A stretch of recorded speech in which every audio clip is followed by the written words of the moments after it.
Welcome to episode 6 of the E-Talk with Don and Shree. This week we tackle a popular topic, which was the recent purge of several hundred suppliers from Amazon's 1P system. Shree, this was all over the news last week. All over the news. I would love your take. Many have said it's the end of retail. Many have said this was an epic event that's foreshadowing the future. Tell us, Shree, what should we think? Shop Talk was just a couple weeks ago, and the buzz generated at Shop Talk about quote-unquote Amazon actually purging thousands of vendors from its Seller Central. This was all the conversation that was taking place. I mean, this is the same week or plus minus a week where Walmart was recognized by the industry as not just the giant retailer and the biggest retailer in the ecosystem here, but also a tech company. That is huge. And the same week, Instacart actually announced national distribution of its home delivery service for alcohol. I had to include that one. I mean, these are big news in the CPG industry and retail industry. And then you go back another week, Amazon announces another big one that's perceived negative, the end of the all-famous dash buttons. Who wins this news battle?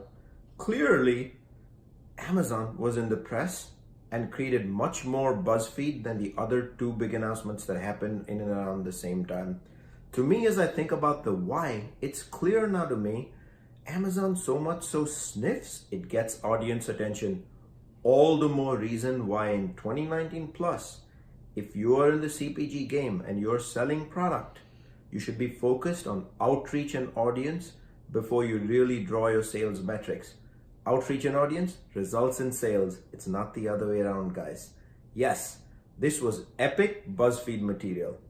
Shree, did Amazon intentionally make this move to purge hundreds of vendors from its 1P system? If so, why? So the question on our mind is, did it happen? Didn't it happen? Let's review a timeline of what actually happened to make this really simple. A couple weeks ago, vendors reported through the automated vendor Seller Central system that they weren't actually getting their automated purchase orders. Now, that has never happened to many vendors, or usually when that happens, is usually a problem with pricing on the actual PO, or case pack configurations have changed, or perhaps it was just the master file for the items that changed. But in this case, hundreds of vendors reported the same problem. They actually didn't get a PO. Upon further investigation, they were asked to create a help desk ticket with the Seller Central help desk. And in typical normal fashion, nothing really came out of those. Buyers didn't know what was going on, and there was a lot of buzz. Did Amazon actually end up purging hundreds and thousands of vendors from Seller Central? No, absolutely not. 2 weeks later, a lot of speculation was available in the industry as to why this process actually took place. But if you're a vendor complaining that you had to actually file a help desk ticket because you didn't get a PO, I'm so sorry for you, because you've been used to this for the last 2 years and you do not have a right to complain. But what happened in reality 2 weeks later? Yesterday, a clear announcement was put out by one of the directors at Amazon, clearly stating that if you want to continue to be a vendor on the Amazon 1P platform, whether it's through FBA, whether it's through dropship, and you want to continue to sell, you need to apply for Amazon's brand registry. I actually think this is awesome. And if you're a vendor, think about it seriously. Okay, Shree, good answer. There were many reasons speculated as to why. I would love your point of view, Shree, as to what they were. Should there be reason for concern? So with BuzzFeed related news that spread like crazy during Shop Talk, 3 things stood out as speculative. The first one, let me think. I'm pretty sure it was definitely the dreaded 1P dropship model. Of course, all of us know that when you do a 1P business, depending on someone else for dropship, it is not the most profit accretive ecosystem to be in. I'm not saying you won't make a profit. Hopefully you are, otherwise I don't know why you'd be in business, but it's not the most profit friendly model. So there was definitely a lot of speculation. Is Amazon actually getting rid of the dropship partnership for 1P? Another one was really more about the dreaded merge of the Vendor Central and Seller Central.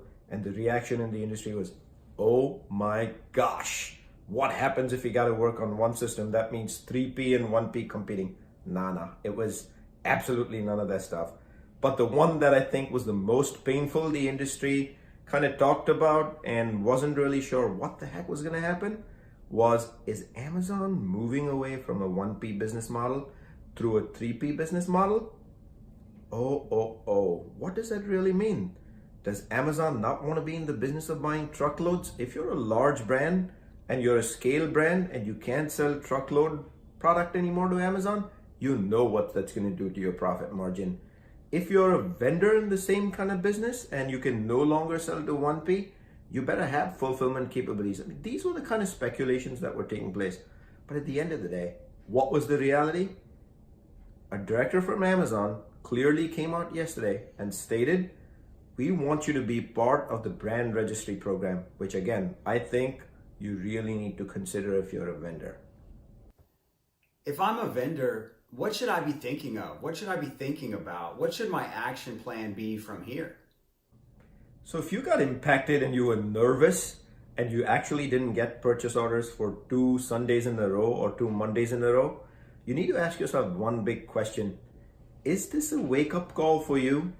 Is this a wake-up call that's actually telling you, should you be a one-and-done vendor only selling to or on one retail platform? And I'd urge you not to be that way. This is a good opportunity for you to consider what your options are. So what are your options? What can you truly do? Consider being your own 1P. Own the selling, own the distribution, or consider going to FBA.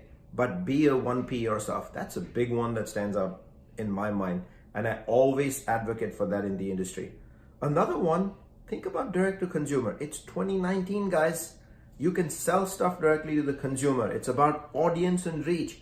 Be epic on Instagram. Be epic on Facebook. 7 apps on your phone, as the great Gary Vaynerchuk says, is where all the audience attention is.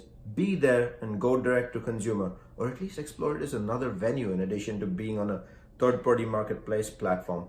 And by the way, is there only one third-party marketplace platform today? No, there are 20 plus.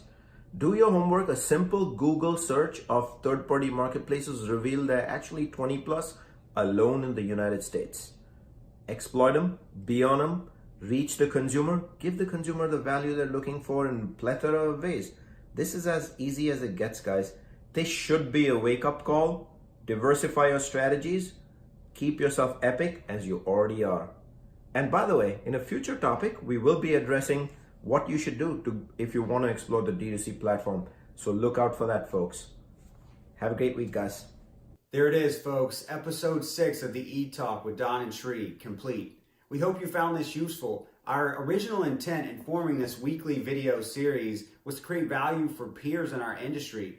And honestly, based on the feedback, we're doing that. We're sharing with those in our space. We are answering questions that are not being addressed. We're talking about subjects, honestly, that many will not talk about. So we hope you found this useful. Again, our intent is to truly create value for those in our space. If you have any questions, please reach out to Sri or myself. We hope you have a good week. Happy Monday.